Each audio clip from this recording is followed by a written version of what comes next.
तो परमेश्वर ने हमें जो सत्संग सुनाए हैं वो हमें इसी बात के लिए सुनाए हैं। और हमने उन 4-4 मिनट के या 5-5 मिनट के ऑडियो और वीडियो के आधार से भक्ति नहीं करनी है। हमने उन ऑडियो और वीडियो के आधार से भक्ति करनी है जो परमात्मा ने रातों को जाग जाग के 4-4 घंटे के बनाए। सत्संग हमने उनका सहारा लेना है, उनको आधार बनाना है। एक सत्संग में परमात्मा ने बताया था कि भाई हमने नया नया नाम लिया था और पहले परमात्मा छुडानी धाम पे जाया करते थे, क्योंकि हमारे दादा गुरुदेव जी ज्यादातर वहीं पे सत्संग किया करते थे। तो गुरुदेव ने कहा कि हम लोग वहीं पे जाया करते थे और जाते थे। वहां जाते थे तो बड़े बड़े जो भगत थे हमारे से पहले, जो लाल लाल वस्त्र पहन के भी रहा करते थे, गुरु जी के पास में रहा करते थे, वो हमें यही कहा करते थे कि भाई कोई दिक्कत नहीं है, महीने में 1-2 बार धाम पे आ जाया करो, धोख मार जाया करो, जो भी चढ़ावा चढ़ाना यहाँ पे चढ़ा दिया करो, मुक्ति कहीं नहीं जाएगी।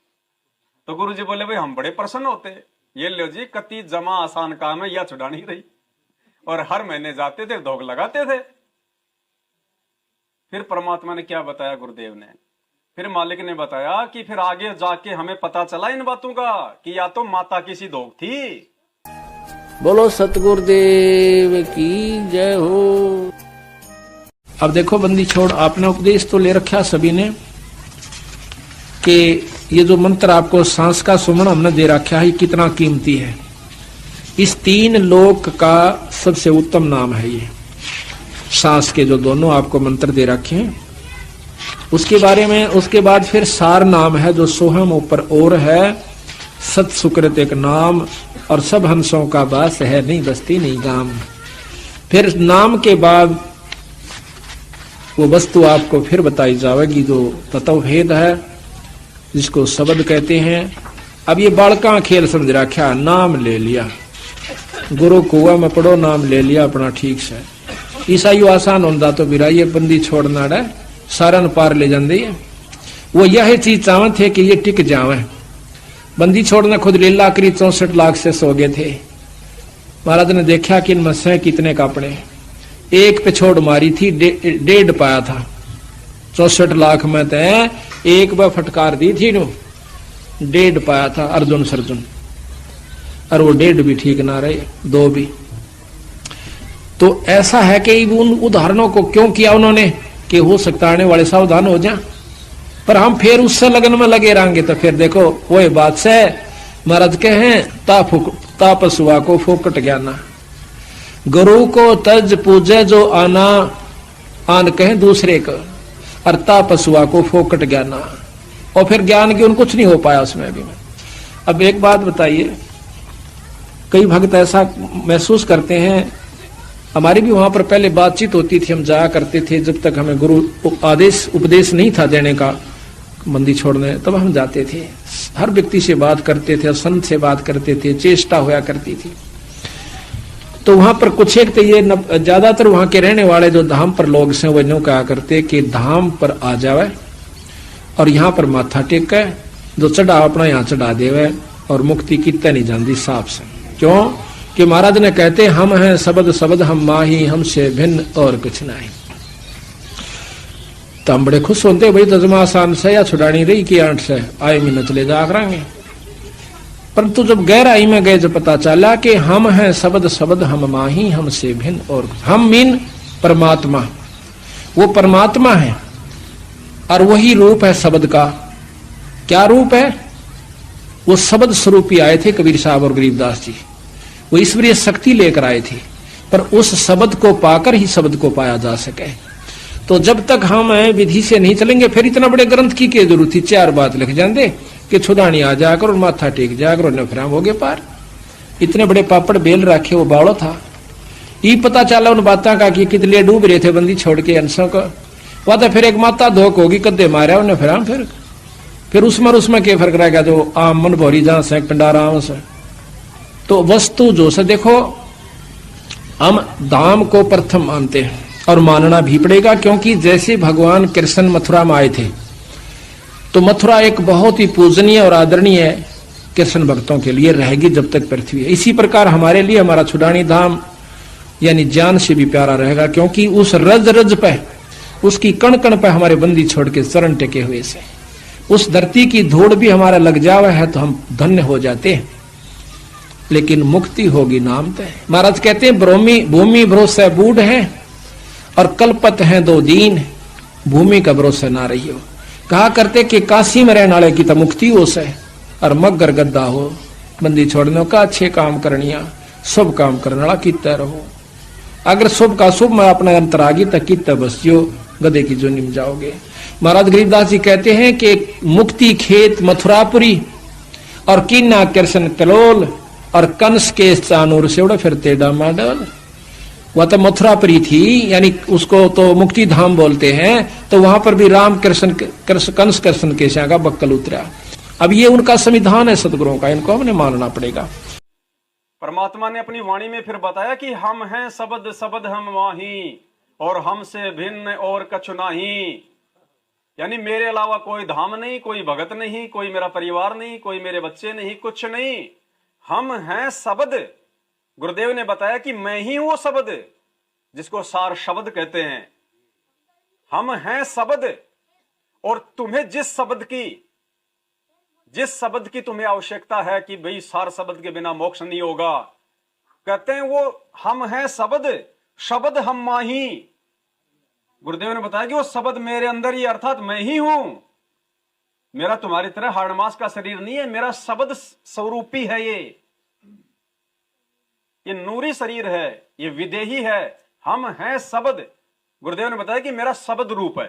अकय नाम कहा नहीं जाई, इसको बोलना नहीं है, इसको बोल के जाप नहीं करना, सूरत से जाप करना है। ये बोल के सुना दिया, लेकिन इसका जाप बोल कर नहीं होगा, इसलिए अकय कहा है। विधेय इसलिए कहा इसको कि जैसे परमात्मा का भी शरीर था और धर्मदास का भी शरीर था, लेकिन परमात्मा विधेयी कहा करते, विलक्षण देही थी उनकी, साकार हैं थे भी, हैं भी, उस समय प्रकट थे, अब भी है। और इसी प्रकार इस मंत्र को विधेय मंत्र का शब्द रूप उसको कहते हैं जो जब चाहे जहां पे जो प्रकट हो जाए। शब्द यानी शक्ति, जिसका कोई रूप नहीं है उसको कहते हैं शब्द। जो मर्जी रूप बना ले।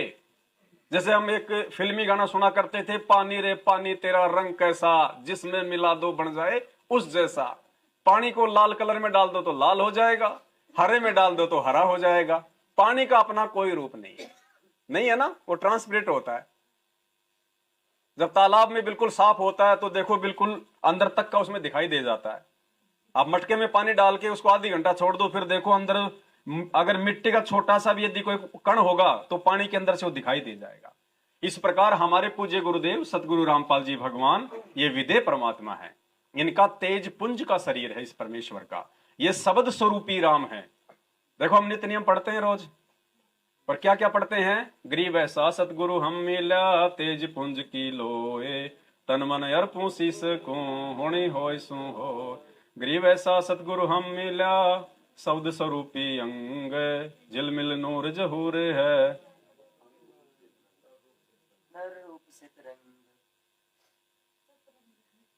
तो मालिक ने स्पष्ट कर दिया ना, उसको कैसे भी कह दो। श्वेत रंग का मतलब परमात्मा ने बताया, मतलब तेजोमय नूरी शरीर, तेजोमय। और नर रूप नहीं रंग, यानी परमात्मा का वहां जो मतलब सतलोक में है, परमेश्वर का मतलब नर रूप है। नराकार निर्विषम, नर आकार। अब हम जो नित्य नियम करते हैं, ये वाणियां हम पढ़ते हैं, हम किनके सामने खड़े होके वाणियां करते हैं? सतगुरु रामपाल जी भगवान के, उन्हीं के लिए करते हैं। तो हम किसको कह रहे हैं कि हे परमेश्वर, आपका तो तेज पुंज का शरीर है, आपके तो जो अंग हैं वो शब्द स्वरूपी हैं। हम किनके सामने खड़े होकर प्रार्थना कर रहे हैं? अगर कोई ये समझे कि ये तो गरीबदास जी महाराज जी की वाणियां हैं, गुरुदेव ने उनके ग्रंथ साहिब से वाणियां निकाल के हमारे लिए भक्तिबोध बना दी, और ये जो वाणी जो कह रही है कि गरीब ऐसा सतगुरु हम मिला, तेज पुंज की लोय, लोय मानी होता शरीर, और तेज पुंज यानी एक तत्व का। अब कोई ये कहे कि भाई ये तो गरीबदास जी महाराज जी डाडी मूछ वाले कबीर साहब जी के लिए कह रहे हैं, जो उनको छुडानी में 1717 में या 27 में उनको आके मिले थे, ये तो उनके बारे में कह रहे हैं। पुण्यात्माओं, हम जिंदगी में कभी परमात्मा को हम प्रसन्न नहीं कर पाएंगे अगर हम ये सोच के इन वाणियों को पढ़ेंगे कि ये तो गरीबदास जी महाराज जी ने लिखी है और ये उन्होंने अपने गुरुदेव के लिए लिखी है। तो हम कभी जिंदगी में ना तो अपने गुरुदेव को तेजपुंज का मान पाएंगे, ना हम उनको सौद स्वरूपी मान पाएंगे, और जिंदगी में हम इस भक्ति मार्ग से हम पीछे रह जाएंगे। लिखी जरूर गरीबदास जी महाराज जी ने है गोपाल दास जी के माध्यम से, लेकिन लिखी है किसके लिए? वर्तमान में आप और हमारे लिए। अगर गुरुदेव आके ये गुटका लिखते खुद, वो तो परमात्मा है, 1 सेकंड में 33 अरब क्या, वो तो 66 खरब लिख दे 1 सेकंड में, 1 सेकंड में परमात्मा। एक बार गुरुदेव ने सत्संग में बताया कि एक मंत्री था, वो बड़ा जो है वो धार्मिक था, और राजा था तो चापलूसी करने वाले बहुत होते हैं। तो दूसरा एक मंत्री था, उसने सोचा कि जैसे तैसे करके ये पोस्ट अगर मुझे मिल जाए, तो उसने उस धार्मिक मंत्री के खिलाफ राजा को भड़काना शुरू कर दिया। अब राजा भी सीधे तौर पे किसी को निकाल नहीं सकता ऐसे, जब तक उसकी कोई कमी ना देख ले। अब कमी उसकी बेचारे, क्योंकि धार्मिक आदमी था, अपने नेक नीति में रहता था, परमात्मा से डरने वाला था, तो राजा को कोई कमियां दिखाई नहीं देती थी। मंत्री का दबाव ज्यादा बढ़ गया उधर से। तो एक दिन राजा ने बहाना बनाया, और राजा ने क्या किया, एक बैलगाड़ी बही की भर के रख दी।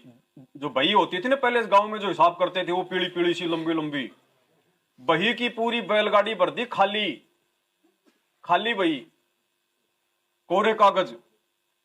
और बोला मंत्री, बोलो जी महाराज, बोलो शाम तक इन सभी बहियों को या तो भरवा के ले आ, एक भी पेज खाली नहीं होना चाहिए, या फिर तेरी ड्यूटी खत्म। अब वो बेचारा परमात्मा को याद करके रोने लग गया, लेके वो बैलगाड़ी निकल लिया। सामने से ये परमात्मा सतगुरु रामपाल जी भगवान, एक जिंदा महात्मा का एक साधु का रूप बना के आए परमेश्वर, और कहा, भाई मंत्री जी क्या हुआ, भाई क्यों रो रहे हो, क्या दिक्कत है? तो मंत्री जी ने कहा कि बाबा जी आपके बस की बात नहीं है, मेरा दुख बहुत भारी है। अरे बोलो, कहते किसी दूसरे को थोड़ा बहुत अपनी तकलीफ बता दे तो हल्की हो जाती है। बोले महाराज तेरे बस की बात है ही नहीं, तू बोले अंगूठा टेक आदमी, अनपढ़ आदमी। बोलो क्या बात है भाई, बता तो सही। बोले महाराज ऐसी ऐसी बात है, राजा ने शर्त रख दी है कि शाम को सूर्य अस्त होने से पहले पहले ये सारी बही लिखवा के ले आ, एक भी पेज अगर खाली हुआ तो तेरे को नौकरी से बाहर। महाराज मेरे तो बच्चे भूखे मर जाएंगे। रोता जाए बेचारा। परमात्मा कहते ना कि पहुंचूंगा क्षण एक में जन अपने के काज।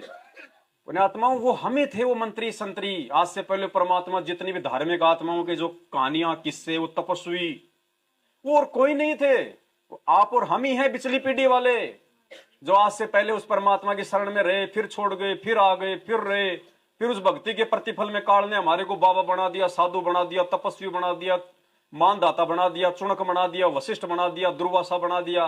आप और हम ही हैं। ये परमात्मा आज से नहीं भटक रहा आप और हमारे लिए। आज तो ये सोचो कि कोई भी दुख नहीं उठा रहा भगवान, जो दुख इन्होंने आज से पहले उठाया। तो बंदी छोड़ ने कहा पूज्य गुरुदेव जी ने कि भाई रो मत, शांत हो जा।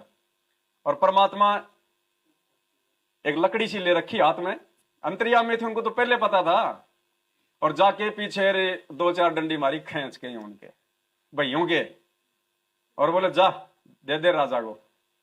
उसने देखा महाराज ये क्या किया आपने, क्या है? बोले भर गई सारी, अब उसको कहां विश्वास हो। उसने 1 देखी, 2 देखी, 4 देखी, वो तो बिल्कुल फलाने से इतने रुपए लेने, नहीं रुपए की नहीं, मालिक की वाणियां, कबीर वाणियों से भर दी परमात्मा ने पूरी। अब मंत्री तो खुश होकर गया राजा के दरबार में, और राजा के सामने दिखाई सारी भैया, तो राजा के तो पसीने छूट गए। सतगुरु रामपाल जी भगवान की। राजा के पसीने छूट गए कि भाई ये तो कोई धर्मात्मा आत्मा है, और मैंने तो भाई इसकी आत्मा दुखा दी, क्या पता भगवान मुझे माफ करे कि नहीं करे। उसके मंत्री के शरणों में गिर गया राजा। तो पुण्यात्माओं, ऐसा ये परमात्मा है और इस परमेश्वर ने ही सारी वाणियां लिखी है। ये गरीबदास जी के रूप में आके 24,000 वाणियां जो उस ग्रंथ साहिब में लिखी है ना, वो किसी और ने नहीं लिखी, ये सतगुरु रामपाल जी भगवान ने ही लिखवाई है। आप और हमारे लिए लिखवाई है, वर्तमान समय वालों के लिए लिखवाई है। और एक उदाहरण दे दिया कि जिस प्रकार से गरीबदास जी महाराज जी ने एक भगत की भूमिका में सतगुरु को और भगवान को एक ही माना। अलल पंख अनुराग है सुन मंडल रहे थीर, दास गरीब उधार या मोहे सतगुरु मिले। वो कबीर परमात्मा सतगुरु रूप में आके मिला मुझे। ये आप और हमारे लिए है ये वाणियां। और जब तक हम इन वाणियों को इस रुचि के साथ में नहीं पढ़ेंगे, और देखो ये पढ़ना भी परमात्मा ने साध संगतियों से शुरू करवाया। आज से पहले तो बेचारी धूल जम रही थी इनके ऊपर, ला के रख देते थे हैं, और धूल जम जाती थी। सप्ताह भर में जब कभी दरबार साफ करते थे थोड़ा कपड़ा इनके भी मार देते थे। जैसे आज जगत वाले भाई बहन गीता जी ले तो आते लेकिन पढ़ते नहीं, बस वहीं रख देते हैं, उन पे अगरबत्तियों की धुआं जम जाती है। तो आज से पहले संगत की यह हाल हो रही थी। आश्रम से जब हमें पुस्तक मिलती थी हम इसको पढ़ते नहीं थे। शुरू में जरूर हमने पढ़ा होगा। उसके बाद जब हम अपने भीष्म पितामह, द्रोण और करुणाचार्य जैसे बड़े बड़े भाई बहनों के संपर्क में आए, कोऑर्डिनेटरों के, सारनामियों के, और भूल से हम उनके घर पे चले गए और देखा कि रमेणी का टाइम हो गया। मोबाइल में रमेणी लगा दी, भगतमती चाय बना रही है, भगत जी बैठ के बातचीत कर रहे हैं और उधर रमेणी भी चल रही है। अब भगत क्या देखेगा, यार ये तो मेरे से पहले जुड़ा हुआ है, बड़ा भगत है, सारनामी है, इसको तो पूरी विधि का पता है, मैं क्यों घुटने तोड़ूं अपने बैठ के। ये जो कर रहा सही कर रहा, मुझे भी ऐसा करना चाहिए। वो भी वैसा ही शुरू कर देता है। एक दूसरे की देखा देखी फिर आगे चल के ये मार्ग बिगड़ने लगता है। ये वरना भगवान को कोई बालक थे क्या जिन्होंने हमें नाम दीक्षा दी उस समय? ये दी हमारे को, क्यों दिया ये? और क्या लिखा हुआ देखो इसमें, यहां पे मूल्य। हमने कभी नहीं पढ़ा इसको पहले, और अगर हमने पढ़ा भी होगा तो ध्यान नहीं दिया कि क्यों लिखा है गुरुजी ने यहां पे मूल्य। मूल्य नित्य नियम पाठ। पाठ का मतलब क्या होता है? मोबाइल में लगाना। पाठ का मतलब होता है उसको पढ़ना, उच्चारण करना शब्दों को। यानी परमात्मा ने हमें निःशुल्क नाम दीक्षा दी, निःशुल्क हमारे को ये पुस्तक दी, और फिर क्या लिख दिया इसके मूल्य में? नित्य नियम पाठ। कि बच्चों अगर तुम इस पुस्तक से तीनों समय की आरती करोगे तो मैं समझूंगा तुम अपने गुरुदेव की नाम दीक्षा का मूल्य अदा कर रहे हो, अन्यथा तुम धोखा कर रहे हो अपने गुरुदेव के साथ में। और गुरुदेव के साथ धोखा करने वाली आत्मा को तो नरक में भी ठिकाना नहीं।